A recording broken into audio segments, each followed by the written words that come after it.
भरमसाठ पैसा असेल तरच माणसाने फॉरेनचं स्वप्न बघावं? नाही, नक्कीच नाही. तुम्ही जर्मनीत मास्टर्स केलं नाही पण B1 पर्यंत लँग्वेज शिकलीत म्हणून तुम्हाला इथे जॉब मिळाला. मी मास्टर सुद्धा नाही केलंय आणि मी B1 पर्यंत सुद्धा लँग्वेज नाही शिकलो. जर्मनीत जॉब मिळवण्यासाठी बॅचलर्स डिग्री कंपल्सरी आहे का? बॅचलर्स डिग्री असेल तर उत्तमच आहे, पण माझी बॅचलर्स डिग्री नाही आहे.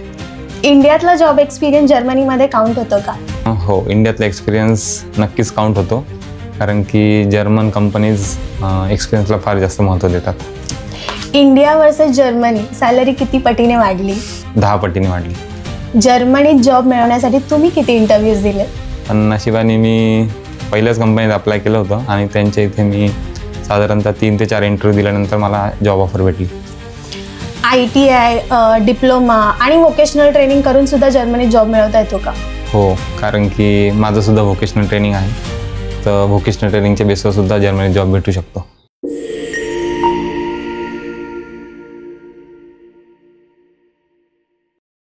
नमस्कार फ्रॉम जर्मनी. मी पल्लवी तुमचं स्वागत करते A फॉर अब्रॉडमध्ये. आज आपल्यासोबत आहेत गौरव रावल, ज्यांनी इंडियातूनच जर्मनीमध्ये जॉब मिळवला आणि आता ते एका नामवंत कंपनीमध्ये म्हणजे टेस्लामध्ये जॉब करतात. नाशिक टू जर्मनी तुमचा प्रवास कसा झाला? तर दादा 10 वर्षामागे तुम्ही तुमच्या करिअरला सुरुवात केलीत आणि आता तुम्ही जर्मनीमध्ये राहताय, तर त्या परिस्थितीमध्ये आणि या परिस्थितीमध्ये तुम्हाला काय फरक जाणवतो? परिस्थितीमध्ये फरक तर भरपूर आहे, कारण की 10-12 वर्षापूर्वी माझी अप्रेंटिसशिप पूर्ण केली होती आणि माझा फर्स्ट ॲज अ ट्रेनिंग म्हणून मी जॉब स्टार्ट केला होता बॉशमध्ये. म्हणजे आधीसुद्धा मी एका मल्टीनॅशनल कंपनीतच काम करत होतो आणि त्या मल्टीनॅशनल कंपनीत काम करून मला बऱ्यापैकी फायदाच झाला की तो एक्सपिरियन्स मला पुढे आता सध्या वापरता येतो आहे. आणि त्यानंतर मी त्यावेळेस असा विचार नव्हता केला की मी कधी जर्मनीला जाऊन जॉब करणार आहे, पण फॉर्च्युनेटली मला एक चांगली अपॉर्च्युनिटी भेटली आणि आज मी इकडे येऊन जॉब करतोय. तुम्ही इंडियात कोणती डिग्री केलीत, कुठे जॉब केलात आणि मग जर्मनीत कसा जॉब मिळवलात याच्याबद्दल थोडं सांगा. तर इंडियामध्ये मी तर काही डिग्री केलेली नाही आहे, मी बॅचलर्स केलेलं नाही आहे आणि मी केलं आहे व्होकेशनल ट्रेनिंग आणि मी फुल टर्म अप्रेंटिसशिप केली बॉशमध्ये. माझी सुरुवातच बॉशपासूनच झाली आणि मी तिथे फुल टर्म अप्रेंटिसशिप केल्यानंतर तिथे ॲज अ ट्रेनी म्हणून बॉशमध्येच जॉईन झालो आणि त्यानंतर त्या ट्रेनिंग पिरियडनंतर सुद्धा मी ॲज अ एम्प्लॉय म्हणून बॉशमध्ये मेंटेनन्स टेक्निशियन म्हणून काम करत होतो. म्हणजे तुम्ही बॅचलर्स सुद्धा नाही केलं, मास्टर्स सुद्धा नाही केलं. व्होकेशनल ट्रेनिंग बद्दल काय सांगाल? म्हणजे तुमचा कोणता ट्रेड होता? ओके, तर व्होकेशनल ट्रेनिंग म्हणजे सिम्पल लँग्वेजमध्ये सांगायचं झालं तर आपले जे मित्र ITI करतात किंवा फुल टर्म अप्रेंटिसशिप करतात काही कंपनीजमध्ये, तर त्याला आपण व्होकेशनल ट्रेनिंग म्हणतो. अच्छा. आणि तसं व्होकेशनल ट्रेनिंग केलेल्या कॅन्डिडेटसाठी सुद्धा इथे खूप भरपूर अपॉर्च्युनिटीज आहेत. आणि मी सुद्धा व्होकेशनल ट्रेनिंग केलं होतं, तर माझा ट्रेड होता MAMTM. त्याचा अर्थ असा होतो की mechanical advance machine tool maintenance. तर जे ॲडव्हान्स मशीन आहे त्याचं मेंटेनन्स करायचं काम आहे माझं. आणि स्पेसिफिकली व्होकेशनल ट्रेनिंग केलेल्या कॅन्डिडेटसाठी ज्या ऑपॉर्च्युनिटी आहे त्या मिळवण्यासाठी आपण प्रो रिकग्निशन म्हणून एक इन्स्टिट्यूट आहे पुण्यामध्ये, त्यांची हेल्प घेऊ शकतो. त्यांनी मला बऱ्यापैकी चांगली हेल्प केलेली आहे. माझ्या व्हिसा प्रोसेसमध्ये सुद्धा त्यांनी मला भरपूर हेल्प केली आणि ते आपल्याला जॉब सर्चिंगसाठी आणि आपलं एज्युकेशन रिकग्नाइज करून घेण्यासाठी हेल्प करतात ते आपल्याला किंवा गाईड करतात. आणि तसं जे व्होकेशनल ट्रेनिंग करतात तर इथे येण्याआधी आपल्याला एक महत्त्वाची गोष्ट असते की आपलं जे एज्युकेशन आहे किंवा आपलं क्वालिफिकेशन जे सर्टिफिकेट्स आहेत आपल्याला ते आपल्याला इथं जर्मनीतून रिकग्नाइज करून घ्यावे लागतात आणि ते रिकग्नाइज करायचं काम आहे IHK फोसाचं. आणि ते करायची त्या प्रोसेससाठी आपल्याला बऱ्यापैकी प्रो रिकग्निशन हेल्प करतात, जसं त्यांनी मला सुद्धा हेल्प केली. ओके. आणि व्हिजा प्रोसेस जेव्हा चालू असताना सुद्धा प्रो रिकग्निशननी मला बऱ्यापैकी गायडन्स केलेला आहे आणि माझे बऱ्यापैकी असं काही क्युरीज असायच्या की हा फॉर्म कसा भरायचा आहे किंवा मला काही इन्क्वायरी झाल्यानंतर रिप्लाय कसा करायचा आहे, डॉक्युमेंट कोणते रिक्वायर्ड आहे आणि ह्या डॉक्युमेंटचा अर्थ काय ॲक्च्युअली, तर हे मला बऱ्यापैकी प्रो रिकग्निशननीच गाईड केलंय. ओके. तर मग तुमच्या फील्डमध्ये किंवा जे सध्या व्होकेशनल ट्रेनिंग करतात त्यांच्यासाठी जर्मनीत जॉब अवेलेबल आहे? हो, आहे, नक्कीच आहेत.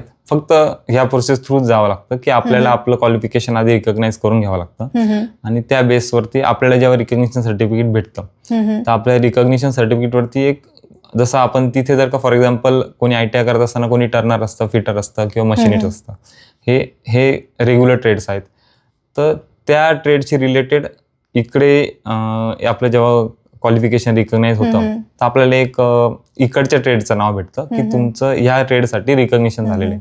मग त्या ट्रेडशी रिलेटेड आपण जॉब्स अप्लाय करू शकतो.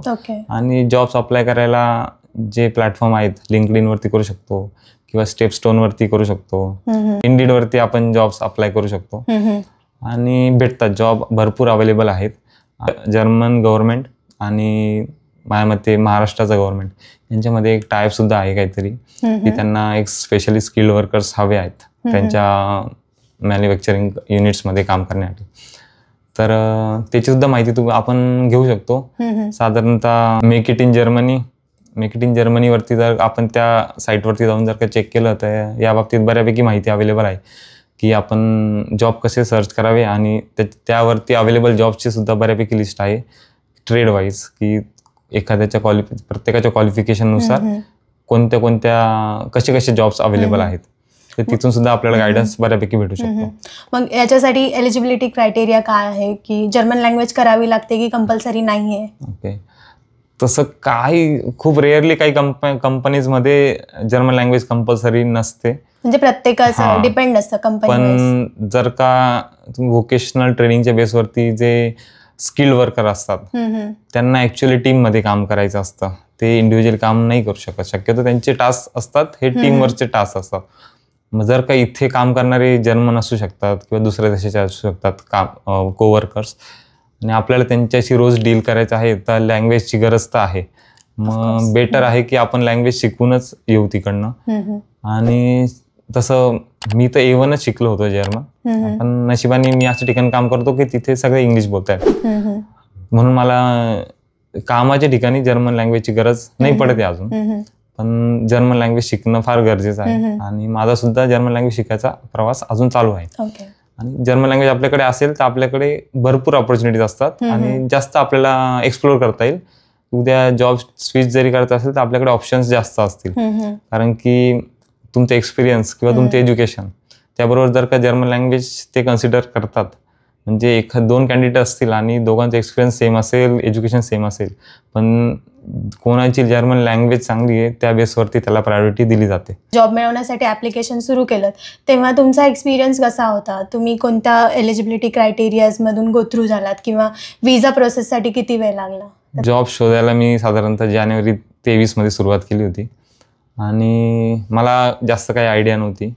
तर मी आता साधारणतः एकाच ठिकाणी मी 12 वर्ष काम केलं आणि 12 वर्षात मी कुठेही काही अप्लाय केलं नव्हतं, कुठे इंटरव्ह्यूज दिले नव्हते.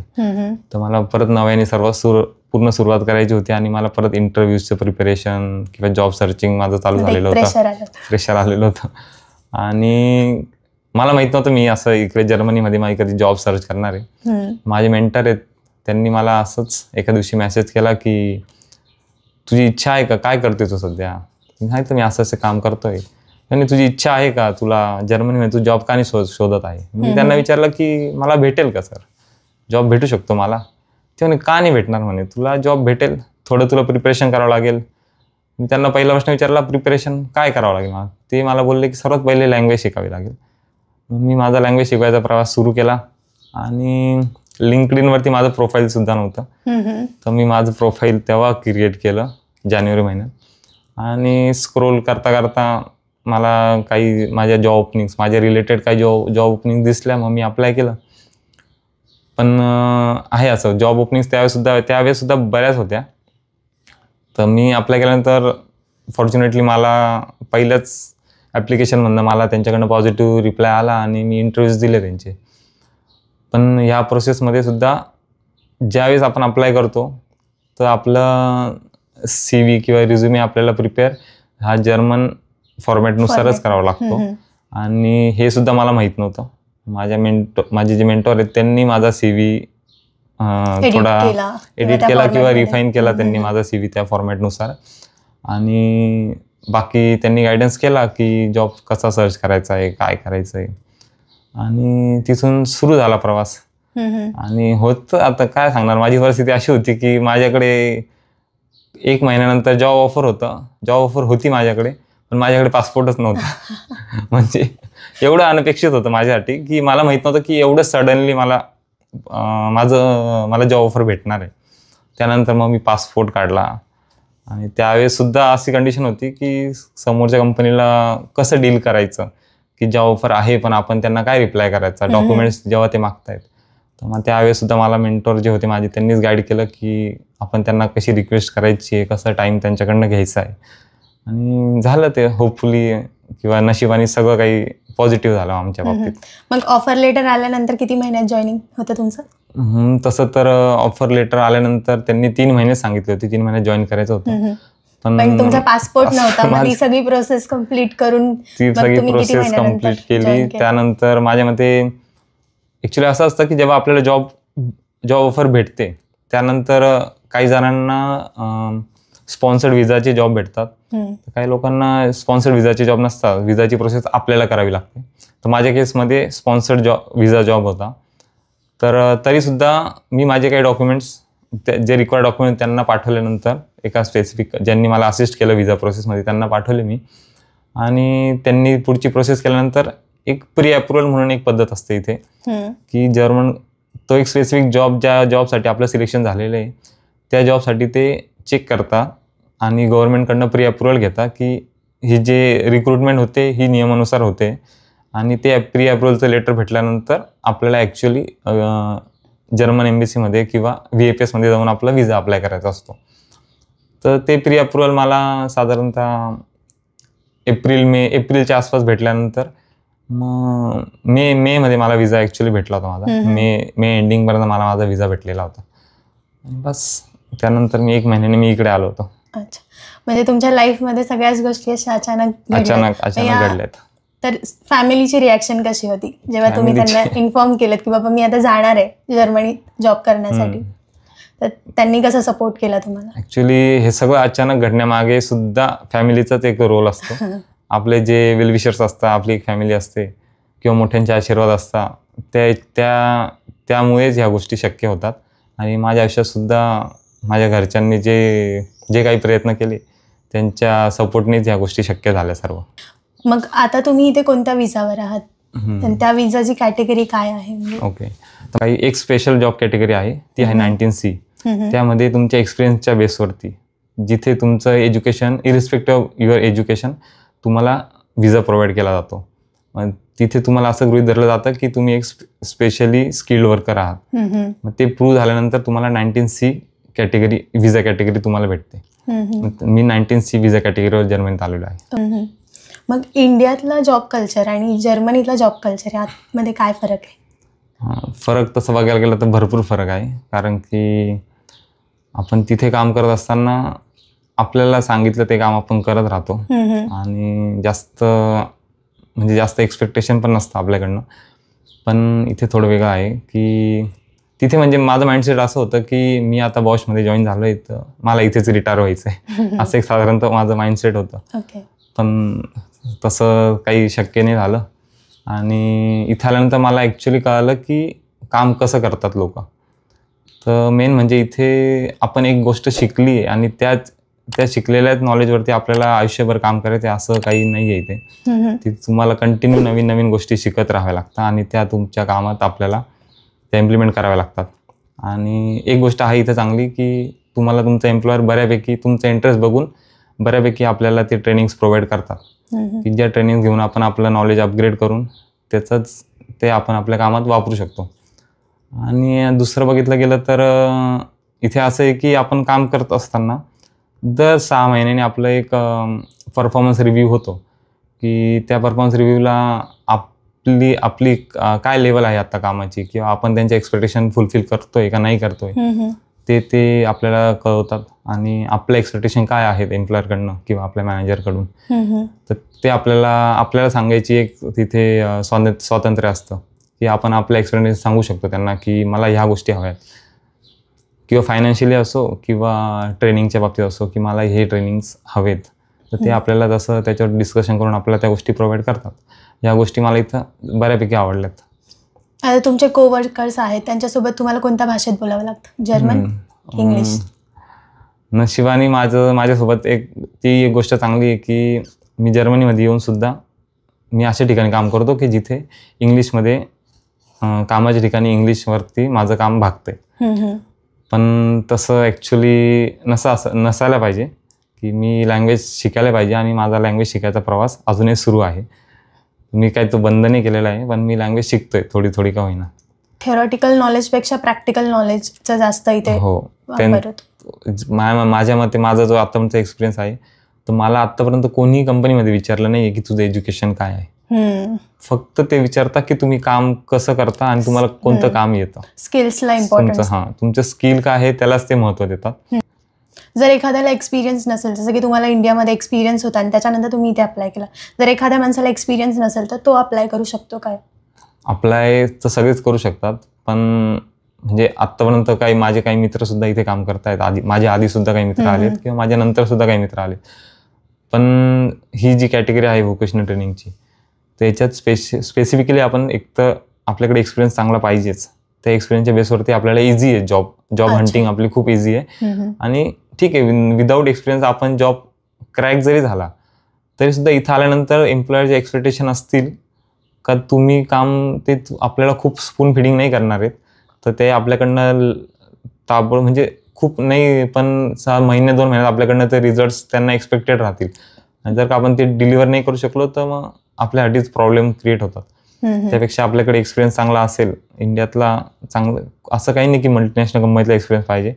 आपल्या इथं कुठला पण त्याच्या ट्रेडशी रिलेटेड त्या व्यक्तीचा एक्सपिरियन्स असेल तर त्याला इथे आल्यानंतर त्याचं वर्किंग किंवा त्याची लाईफ इझी होऊन जाईल इथे. मग किती वर्षाचा एक्सपिरियन्स इंडियातला काउंट होतो? साधारणतः मी पण असं बऱ्याच जणांसोबत जेव्हा गप्पा केल्या ह्या गोष्टीवरती तेव्हा मला बऱ्याच जणांच्या एक्सपिरियन्सवरनं असं कळालंय की साधारणतः 3-4 वर्षाचा एक्सपिरियन्स ज्यांचा असतो, 3-4 वर्षाचा असला पाहिजे. त्यांचा 3-4 वर्षाचा एक्सपिरियन्स असतो त्यांना ॲक्च्युली जॉबही लवकर भेटतात. ॲक्च्युली ज्याच्याकडे एक्सपिरियन्स कमी असतो किंवा नसतो त्यांना जॉब शोधणं फार मुश्किल असतं. आणि तसं नाही की तुम्ही व्होकेशनल करून किंवा एक्सपिरियन्स घेऊनच इथे आलं पाहिजे. काही जण असतात की तिथे व्होकेशनल ट्रेनिंग घेतात, तसं इथे सुद्धा व्होकेशनल ट्रेनिंग आहे आणि ते व्होकेशनल ट्रेनिंग तुम्ही इथे येऊन सुद्धा घेऊ शकता. हाऊस बिल्डिंग जसं तिकडे आपण व्होकेशनल ट्रेनिंग म्हणतो तसं इथे त्याला हाऊस बिल्डिंग म्हणतात. तर जर का कोणी चांगलं जर्मन लँग्वेज शिकली, जर का B1 B2 पर्यंत लँग्वेज तुम्ही जर का शिकताय तर तुम्ही जे ट्रेनिंग तुम्ही इंडियात घेताय ते सेम ट्रेनिंग तुम्ही इथे येऊन सुद्धा घेऊ शकता. आणि तसं असं नाही म्हणणार मी की चांगल्या क्वालिटीचं, पण आहे बेटर ट्रेनिंग किंवा ॲडव्हान्स टेक्नॉलॉजीवरती ट्रेनिंग तुम्ही इथे घेऊ शकतात. फक्त हाऊस बिल्डिंग करताना B1 पर्यंतचं आपल्याला माझ्या मते B1 पण नाही, B2 तरी लागते माझ्या मते, कारण की पूर्णपणे एज्युकेशन ते जर्मन मधूनच असतं. आणि इकडचे ट्रेनर्स जर्मन असतात, नेटिव्ह असतात. कारण की फक्त हा एक ड्रॉबॅक आहे की जे व्होकेशनल ट्रेनिंग करतो, जसं मी व्होकेशनल ट्रेनिंग केलंय आणि मला असं आज इच्छा आहे की मला पुढचं शिकायचंय, पण माझ्यासमोर मोठा प्रश्न असा आहे की ते जसं आपले बॅचलर्स करून जे मुलं येतात इकडे मास्टरसाठी त्यांचे बरेचसे कोर्सेस हे इंग्लिशमधून असतात. पण जर का व्होकेशनल करून जो व्यक्ती इकडे येतो त्याला पुढे मास्टर टेक्निशियन म्हणून जर का शिकायचंय तर त्याला जर्मन लँग्वेज शिकण्याशिवाय पर्याय नाही, कारण की पूर्ण एज्युकेशन मास्टर्सचं सुद्धा एज्युकेशन हे त्याला मास्टर टेक्निशियनचं एज्युकेशन सुद्धा हे जर्मन मधूनच घ्यावं लागतं. मग आता तुम्ही टेस्लामध्येच इंटरव्ह्यू, म्हणजे एकाच कंपनीमध्ये तुम्ही इंटरव्ह्यू दिला, तर त्या इंटरव्ह्यू प्रोसेसबद्दल थोडं सांगाल का? इंटरव्ह्यू प्रोसेस म्हणजे सुरुवातीला काय टेलिफोनिक इंटरव्ह्यू झाला होता HR सोबत आणि त्यांनी जनरल काही माहिती विचारली होती मला. आणि तिथे सुद्धा मला असं एक्सपेक्टेड नव्हतं की HR मला काही वेगळे प्रश्न विचारतील, पण HR ने सुद्धा मला टेक्निकल प्रश्न विचारले. HR राऊंड मध्येच टेक्निकल प्रश्न विचारले गेले. तिथे माझं थोडं प्रॉब्लेम झाला होता. माझा HR राऊंडला जो इंटरव्ह्यू झाला ना, तिथे मी असं कॉन्फिडंट नव्हतो त्या इंटरव्ह्यू नंतर की अरे सगळं ओके झालंय की नाही, कारण की मला एक्सपेक्ट नव्हतं की ते मला टेक्निकल प्रश्न विचारतील. आणि त्यांनी जो प्रश्न विचारला मला टेक्निकल, त्याचं मी एका वाक्यात उत्तर देऊन म्हणजे मला असं वाटलं त्यांना एवढंच एक्सपेक्टेड असेल, पण नंतर मला असं जाणवलं त्यांच्या बोलण्यावरनं की त्यांना जास्त एक्सपेक्टेड होतं. पण त्यानंतर सुद्धा त्यांनी मला कन्सिडर केलं, बहुतेक माझ्या एक्सपिरियन्सच्या बेसवर कन्सिडर केला असेल आणि मला टेक्निकल राऊंडसाठी कॉल केला. नंतर किती राऊंड होते? साधारणतः 3 राऊंड होते. मग फर्स्ट हा HR राऊंड होता, सेकंड 2 टेक्निकल राऊंड होते. 2 टेक्निकल राऊंड होते. तर मग टेक्निकल राऊंडमध्ये सुद्धा मग माझे सुपरवायझरनीच माझा टेक्निकल राऊंड, आत्ता जो सुपरवायझर आहेत माझे त्यांनीच माझा टेक्निकल राऊंड घेतला होता. पण टेक्निकल राऊंड थोडा लेंदी होता. तिथे त्यांनी मला पहिलेच इन्फॉर्मेशन दिली होती की असं असं कन्सेप्ट राहणार आहे इंटरव्ह्यूची किंवा टेक्निकल राऊंडची, आणि तुम्हाला ह्या गोष्टी विचारल्या जातील आणि तुम्ही ह्या गोष्टी म्हणजे ह्या रिलेटेड तुम्हाला विचारला जाईल, किंवा तुम्ही ह्या रिलेटेड तुमचा जो पहिलेचा एक्सपिरियन्स आहे, तुम्ही कशी कामं केलेले आहेत, तुम्हाला ते प्रेझेंट करायचे असेल तर तुम्ही ते प्रेझेंट करू शकतात इंटरव्ह्यूमध्ये. त्या हिशोबाने मी प्रिपरेशन केलं होतं आणि त्यांनी मला बऱ्यापैकी टेक्निकली जास्त त्यांनी विचारलं आणि माझ्या मते मी त्यांना सॅटिस्फाय करू शकलो टेक्निकल राऊंडमध्ये, दोन्ही टेक्निकल राऊंडमध्ये. आणि त्यानंतर ओके, पण एवढं सुद्धा असं घाबरण्यासारखं नसतं. आपण जे काम केलं आहे त्याच कामाबद्दल विचारलं जातं आणि आपल्याला तेच काम सांगायचं आहे. जसं मला माझे मेंटॉर आहेत, मी जसं सांगितलं त्यांनी मला गाईड केलं होतं, तसं इंटरव्ह्यूच्या सुद्धा त्यांनी मला असं गाईड केलं होतं की इंटरव्ह्यूमध्ये एक शब्द सुद्धा खोटा सांगायचा नाही. त्यांनी आपल्याला विचारलं हे येतं, आपल्याला येत असेल तरच हो सांगायचं, आणि आपण उगाच त्यांना खुश करण्यासाठी असं म्हणायचं नाही हो मला हे पण येतं ते पण येतं. मी सुद्धा काही मला गोष्टी विचारल्या, त्यांना मी सांगितलं की मला हे येतं. काही गोष्टी विचारल्या, ते माझं बॅकग्राऊंड नाही आहे, त्याबद्दल माझा एक्सपिरियन्स सुद्धा नाही आहे आणि मी ते काम आधी केलेलं नाही आहे, पण साध्या शब्दात असं उत्तर दिलं होतं की जर का मला प्रॉपर ट्रेनिंग दिलं तर मी शिकू शकतो, मला काही प्रॉब्लेम नाही, मी नवीन गोष्टी शिकून घेऊ शकतो. बस मग कारण की असं होतं काही जणांसोबत, आपण समोरच्याला खुश करण्यासाठी जर का प्रत्येक गोष्ट हो म्हणत गेलो आणि जेव्हा आपण इथे येतो आणि मग त्यांचं एक्सपेक्टेशन राहतं की तुम्ही हो बोलले होते तर तुम्ही हे काम केलं पाहिजे, आणि ज्यावेळेस आपण ते एक्सपेक्टेशन फुलफिल नाही करणार मग ते कुठेतरी जाऊन आपल्यासाठीच पुढे जाऊन प्रॉब्लेमॅटिक होऊ शकतं. तुमचा जॉब इंटरव्ह्यू झाला, पासपोर्ट काढून झाला, ऑफर लेटर हातात होतं, विजा मिळाला, मग पहिल्यांदा जेव्हा जर्मनीत आलात तेव्हा तुमचा एक्सपिरियन्स कसा होता? डे वन तो एक्सपिरियन्स एकदमच भयानक होता. म्हणजे एवढा भयानक होता की जर का माझ्याकडे त्याच दिवशी रिटर्न जायचं तिकीट असतं तर मी त्याच दिवशी रिटर्नही गेलो असतो. तसं बघायला गेलं तर जॉब भेटण्यापासून इंटरव्ह्यू होणं किंवा इंटरव्ह्यू देणं, नंतर जॉब मिळवणं आणि त्यानंतर विजा भेटणं, हे सर्व माझं डळमळीतच चाललं होतं. असं सगळं काही असं पक्क नव्हतं. त्यामुळे मी त्या गडबडीत जेवढी लँग्वेज शिकता येईल मी A1 पर्यंत शिकलो आणि मला असं वाटलं की चलो अभी जाऊ. मी हा विचार नव्हता केला की तिथे गेल्यानंतर मला काय अडचणी येणार आहेत. तर जसं मी इथे पोचलो आणि मी कधी महाराष्ट्र सुद्धा सोडलेला नव्हता, मी महाराष्ट्राच्या बाहेर कधी गेलो नव्हतो, तर मी असा कन्झर्वेटिव्ह माइंडचा मी माणूस, तर मी भेटला चान्स म्हणून आलो इकडे. आणि जेव्हा मी पहिल्यांदा इथे उतरलो फ्रँकफर्ट एअरपोर्टला, तिथून बस पकडून बर्लिनला आलो. सकाळ झालेली होती. बसमधनं उतरतो, सगळे वेगवेगळे माणसं दिसत आहेत, कोणी आपलं लवकर दिसायला तयार नाही, आणि असं घाबरलेलो होतो. तर माझ्यासमोर ते जे व्हिडिओमध्ये मी बघितलेलं होत्या की जे टुरिस्ट ज्या प्लेसला व्हिजिट करतात ते माझ्या डोळ्यासमोर होते, असे तो वर्ल्ड क्लॉक किंवा बर्लिनचं TV टॉवर माझ्यासमोर, पण माझ्या असं नजर सुद्धा जात नव्हती त्या गोष्टींकडे, एवढा मी घाबरलेलो होतो. आणि आलो विचारून, 1-2 जणांना विचारून स्टेशनपर्यंत पोचलो की आता आपण जिथे रूम घेतलेला आहे तिथे जायचं आहे आपल्याला. तर रूम घ्यायची पण एक वेगळी स्टोरी आहे, ती सांगतो. पण स्टेशनला पोचलो आणि आता गडबड चालू झाली की तिकीट कुठून घ्यायचं. तिकीट काउंटरला गेलो तर ते मी त्यांच्याशी बोलतोय इंग्लिशमध्ये की मला तिकीट पाहिजे ह्या जागेपर्यंत जाण्यासाठी, पण ते काय रिप्लाय करायला तयार नाही किंवा ते फक्त जर्मन बोलत होते.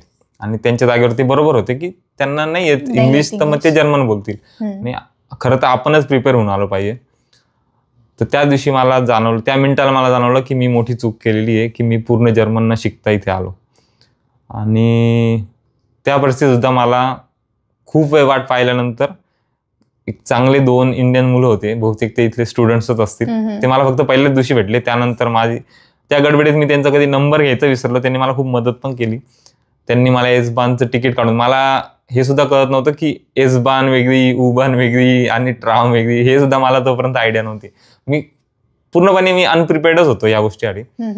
आणि तसं बघायला गेलं तर त्यावेळेस सुद्धा होतं, सोशल मीडियावरती इन्फॉर्मेशन होती आणि आता सुद्धा आहे. जसं पल्लवी सारखेच बरेचसे इन्फ्लुएन्सर आहेत की जे असे इन्फॉर्मेटिव्ह व्हिडिओज बनवतात, असं ज्याच्याने इथे राहणाऱ्यांना सुद्धा आणि जे ऑलरेडी तिकडनं येत आहेत, प्लॅन करतात त्यांची न्यू जर्नी, त्यांना इन्फॉर्मेशन भेटते किंवा त्यांना मदत होते.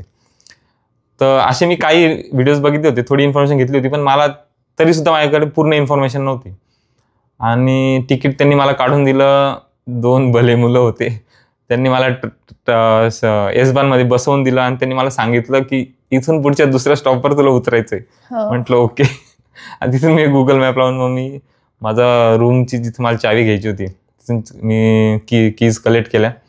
आणि रूम सुद्धा ॲक्च्युली इथे आहेत. आपण म्हणतो की जॉब मिळवणं खूप मोठं अडचणीचं काम आहे का, असं मला तर असं वाटतं की जॉबही भेटून जाईल, विजासुद्धा भेटून जाईल, पण इथं आल्यानंतर ज्या अडचणी आहेत त्या खऱ्या मोठ्या अडचणी इथं आल्यानंतरच सुरू होतात. तुम्ही कशी रूम मिळवली तिथे? मी तिकडनं जसे सगळे प्रयत्न करतात की फेसबुकच्या ग्रुप्सवरती किंवा यांच्या ज्या साईट्स आहेत की क्लायंट आयगेन किंवा वेगेवरनं की आपण अप्लाय करा, त्यांचे रिप्लाय येतील आपल्याला, मग आपण आपले डॉक्युमेंट्स पाठवा आणि त्यानंतर त्यांना जर का ओके वाटलं तर ते आपल्याला रूम ऑफर करतात. तर माझं असंच एक कंपनी होती, हाऊसिंग कंपनी, त्यांच्यावर बोलणं चालू होतं आणि पण मी त्यांना माझ्या बाजूने होकार दिला होता. त्यांनी माझे डॉक्युमेंट्स चेक केले होते पण त्यांच्या बाजूने मला होकार नव्हता आलेला. नंतर मग जसं दिवस माझे जवळजवळ येत चालले होते इकडे यायचे, माझ्याकडे खूप ठिकाणी अप्लाय करून 1-2 ठिकाणून मला रिप्लाय आलेले होते फक्त, पण मला कन्फर्मेशन नव्हतं की मला राहायची जागा आहे अजून असं. आणि त्यांच्याकडनं मला नकार आला. मी माझं सर्चिंग चालू ठेवलं, पण मी हा सुद्धा विचार नाही केला की मी चाललोय आता आणि अजून सुद्धा माझ्याकडे माझी फ्लॅट माझ्याकडे नाही, अजून राहायची जागा माझ्याकडे नाही, जाऊन करायचं काय. तर मी एवढा काय म्हणतो विचारच नव्हतो करत, मी फक्त चाललो होतो मी. तर मग तसं बघायला गेलं तर मग हे सुद्धा देवाच्या कृपेनेच घडलं की मी एअरपोर्टला जात असताना जेव्हा मी टॅक्सीमध्ये होतो किंवा मग गाडीमध्ये होतो तर त्यावेळेस मला समोरून रिप्लाय आला की ज्यांनी रूम बुक केली होती त्यांनी ती कॅन्सल केलेली आहे, तर आमच्याकडे एक रूम अवेलेबल आहे, आता तुम्ही इंटरेस्टेड आहात का. अच्छा. आणि ते म्हटले की पण आम्ही तुम्हाला आता दाखवू शकत नाही, आम्ही तुम्हाला उद्या दाखवू शकतो. मी त्यांना म्हटलं मला रूम बघायची नाही, अवेलेबल असेल तर मला तुम्ही द्या, मी कॉन्ट्रॅक्ट साईन करतो. मग मी असाच कॉन्ट्रॅक्ट साईन केला. आणि आपण जर का इथे येणार असू तर असतात आपले वेल विशर्स किंवा आपले ओळखीचे लोक म्हणू आपण की जे आपल्याला मदत करतात. असंच मला पण माझ्या मेंटरनी मदत केली होती. माझं रूमचं रेंट, माझं रूमचं डिपॉझिट मी ट्रान्सफर करू शकत नव्हतो कारण की माझ्याकडे इथलं कोणत्या प्रकारचं बँक अकाउंट नव्हतं. आणि ते त्यांना डिपॉझिट आणि पहिलं रूम रेंट जोपर्यंत भेटत नाही ते तोपर्यंत कॉन्ट्रॅक्ट साईन नाही करत. मग हे सर्व माझ्यासाठी माझ्या मेंटरनीच केलं होतं. मग तुम्ही जेव्हा सुरुवातीला आलात तेव्हा एकटेच होतात? एकटाच होतो मी. आणि तो एक्सपिरियन्स एकदमच भयानक होता. एवढा भयानक होता की जर का माझ्याकडे त्याच दिवशी रिटर्न जायचं तिकीट असतं तर मी त्याच दिवशी रिटर्नही गेलो असतो. ते दिवस होते अवघड, पण आज आहे चांगले दिवस आणि त्यामध्ये आपल्याला आपल्या फॅमिलीचा सुद्धा खूपच सपोर्ट होतो. त्याच प्रकारे मला सुद्धा माझ्या मिसेसचा भरपूर सपोर्ट झाला, मेंटली पण झाला तिकडने. ते माझ्यासोबत नव्हते पहिले 6 महिने, तर मी कधी काही कुकिंगही केलेलं नव्हतं. चहाशिवाय मला दुसरं काही येत नव्हतं. म्हणजे तुम्ही आधी शिकून पण नाही आलात बेसिक कुकिंग? काहीच नव्हतं केलं मी. तेच सांगतो, मी पूर्णपणे अनप्रिपेअर्ड होतो. इथं आल्यानंतर मग मी फोनवर विचारायचो की आता काय बनवायचं आणि कसं बनवायचं. त्याच्यात मी बरेच दिवस तो जळका भात खात होतो. जळका भात, ब्रेड ऑमलेट, हे माझ्या मते जे पण नवीन येतात इथे, जे मुलं येतात, मुलींना तर येत असतं पण जे मुलं येतात बऱ्यापैकी मुलं याच्यावरच भागवतात. खऱ्या अर्थाने इंडिपेंडेंट झालं. खऱ्या अर्थाने या बाबतीत इंडिपेंडंट फक्त कुकिंगसाठी झालो थोडंफार. बस झाला मग प्रवास. ते दिवस गेले आणि आज आहेत चांगले दिवस, सुदैवाने चांगले दिवस आहेत आज. मग तुमच्या फॅमिलीने कधी जॉईन केलं तुम्हाला? माझ्या फॅमिलीने मला त्यानंतर 8 महिन्यांनी जॉईन केलं. आणि ऍक्च्युली आम्ही ठरवलं असतं तर माझी फॅमिली पहिल्या दिवसापासूनच जॉईन करू शकत होती, पण जसं माझा पासपोर्ट नव्हता तसं त्यांचा सुद्धा पासपोर्ट नव्हता आमच्याकडे. आणि आमचं मेंटली आम्ही प्रिपेअर सुद्धा नव्हतो की आपण खरंच नवीन ठिकाणी पूर्ण फॅमिलीनी शिफ्ट झालं पाहिजे का, कारण की मुलाचं सुद्धा एज्युकेशन चालू असताना. आणि जॉब भेटल्यानंतर हा सुद्धा एक प्रश्न होता आमच्यासमोर की आता आपला मुलगा जर का 3rd स्टँडर्डला आहे तर खरं हा योग्य डिसिजन आहे का. कारण की मला जॉब भेटला आणि त्याच्यानंतर मग मी इन्फॉर्मेशन कलेक्ट करत असताना मला कळालं की इथे शाळा सुद्धा सगळे जर्मनच असतात आणि इंटरनॅशनल स्कूल आहेत काही इंग्लिश, पण तेथे ऍडमिशन घेणं प्रत्येकाला पॉसिबल नसतं. म्हणून आपल्याला शक्यतो सगळ्यांची मुलं हे जर्मन स्कूललाच जातात. आणि मग ती एक मोठी अडचण होती की आता मुलाला सुद्धा जर्मन लँग्वेज शिकावी लागणार आणि त्याला माझ्यापेक्षा लवकर शिकवावी लागणार, कारण की त्याला तर पूर्ण एज्युकेशन जर्मन मध्येच करावं लागेल. त्यावेळेस आमच्यासमोर मोठे प्रश्न उभे राहिले की आपण खरंच योग्य डिसिजन घेतोय का. तुम्ही कसं प्रिपेअर केलं तुमच्या मुलाला इथल्या शाळेत ऍडमिशन मिळवण्यासाठी? तर तोच मी जो पहिल्या वर्षी भयानक एक्सपिरियन्स घेतला, त्यानंतर मग आम्ही मुलगा तिथे भारतात असतानाच आम्ही त्याची जर्मन कोचिंग स्टार्ट केली. आणि तिथे आम्हाला लकीली पर्सनल कोचिंग देण्यासाठी आम्हाला एक मॅडम भेटल्या. त्यांनी माझ्या मुलाला पर्सनल कोचिंग दिली. त्यांनी इथे येण्या अगोदर A1 केलं होतं आणि इथे आल्यानंतर A2 पर्यंत त्यांनी केलं आता. पण तो आता रोज 1 वर्षापासून रोज शाळेत जातोय आणि जर्मन रोज त्याचं जर्मनमध्येच कम्युनिकेशन चालू आहे स्कूलमध्ये. त्यामुळे तो बऱ्यापैकी लवकर जर्मन शिकून गेला. आता ओके त्याच्याबद्दल आम्हाला असे डाऊट्स नाही की त्याला काही अडचणी असतील जर्मन स्कूलमध्ये. तर बऱ्यापैकी ओके चालू आहे जर्मन स्कूलमध्ये आता. ओके. मग इंडियातला कम्फर्ट झोन सोडून तुम्ही जर्मनीत जॉब करणं का निवडलं? म्हणजे त्यामागे मोटिवेशन कसं मिळालं तुम्हाला? तसं आहे, कम्फर्ट झोनमध्येच होतो मी खूपच. कारण की मला जवळपास 10-12 वर्षापासून मी एकच काम करत होतो आणि मला पूर्णपणे माहिती होतं की मला काय काम करायचं आहे. रोज जरी जायचं असलं कामावर तरी असं वाटायचं की आपल्याला माहिती सगळं काय आपल्याला काम करायचं आहे. पण इथं आल्यानंतर मला कळालं की रोज काहीतरी वेगळं आहे आणि सगळं काही नवीन आहे आपल्यासाठी. तर मग जेव्हा कम्फर्ट झोनमध्ये माणूस राहतो त्यावेळेस आपल्याला असं वाटतं की चाललंय सगळं चालू द्या. पण जेव्हा आपला कम्फर्ट झोन सुटतो तेव्हा आपल्याला जाणीव होते की नाही, आता आपल्याला हातपाय हलवलेच पाहिजे आपले, नाही तर आपलं काही खरं नाही. तर मग ते आपण रोज कामावर गेल्यावरती आपल्याला नवीन प्रयत्न करावेच लागतात, तिथे नवीन शिकावंच लागतं आणि आपल्याला रोज स्वतःला काही ना काहीतरी समोरच्याला प्रूव्ह करून द्यावं लागतं. तर ती एक गोष्ट चांगली, ज्याच्याने आपण थोडंसं एनर्जेटिक पण राहतो आणि आपल्या नॉलेजमध्ये भर कंटिन्यू पडत असते.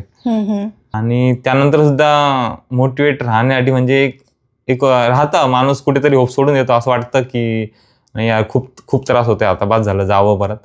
पण मग नंतर असं वाटतं की जाऊन पण काय करणार आहे परत, की आपण सगळं सोडून आलोय तर आपल्याला इथे आता काहीतरी अचीव्ह करावंच लागेल. त्यानंतर आपण विचार करू शकतो की परत जायचंय की नाही. म्हणजे आता एखादा डिसिजन घेतलाय तर त्याच्यावर ठाम राहणं. आपण डिसिजन घेतलाय तर आपण जेव्हा पण कोणता डिसिजन घेतो तो करेक्ट असतो हे कोणी सांगू शकत नाही की आपण घेतलेला डिसिजन हा करेक्ट आहे का.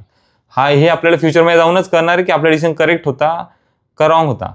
यासाठी मला सुद्धा माझ्या घरच्यांनीच मदत केलेली आहे. फोनवरनं का होईना ते कंटिन्यू मला मोटिवेटेड ठेवायचे की आपण एक गोष्ट ठरवली ती आपल्याला अचीव्ह करायचीच आहे आणि त्यासाठी तू प्रयत्न करत राहा. की ते अडचणी येत राहतील, त्या अडचणी मात करत. त्यांना म्हणजे मला माझ्यावर एवढा विश्वास नव्हता तेवढा आधीपासून मला म्हणजे माझ्या घरच्यांनी माझ्यावर विश्वास ठेवलेला आहे. आणि माझे घरचे आणि माझे मेंटॉर, म्हणजे मला असं आधी पण विश्वास नव्हता की मला जॉब भेटू शकतो का तिकडे. माझे मेंटॉर म्हणायचे का नाही भेटणार, जॉब भेटेल. आणि इथे आल्यानंतर मला असं वाटायचं की यार ह्या प्रोसेसमध्ये मी जाईल का, मला खूप आवड जात आहे. मी जिथे आधी काम करत होतो ते माझ्यासाठी तेच काम मी 12 वर्षापासून करतोय, किंवा मी ते काम माझ्या म्हणजे जेव्हा माझे करिअरचे सुरुवातीचे दिवस होते मी त्याच ठिकाणी काम केलंय, तिथेच मी शिकलो. म्हणून माझ्यासाठी ते खूप फॅमिलियर वातावरण होतं आणि त्या कामाशी मी खूप फॅमिलियर झालेलो होतो, म्हणून मी तिथे कॉन्फिडंट होतो काम करण्यासाठी.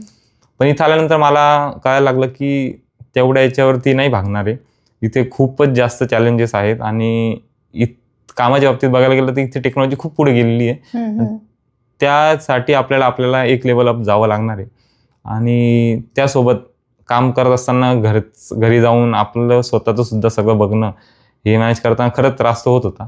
पण होती आता आमची सवय होती की ती आम्हाला तिकडनं मोटिवेटेड ठेवायची की लगे राहो, करत राहा, होणार आहे सगळं व्यवस्थित, करत राहा. त्या हिशोबाने होऊन गेलं सगळं. फॅमिलीचा सपोर्टच खूप मोठा रोल प्ले करतो प्रत्येक माणसाच्या सक्सेस. फॅमिली, फ्रेंड्स खूप महत्वाचे. तुमच्या मते कुठेही जॉब करताना माणसामध्ये कोणती क्वालिटी असली पाहिजे ज्याच्यामुळे तो लॉंग टर्म त्याची ग्रोथ होईल? ओके, तर प्रश्न चांगला आहे.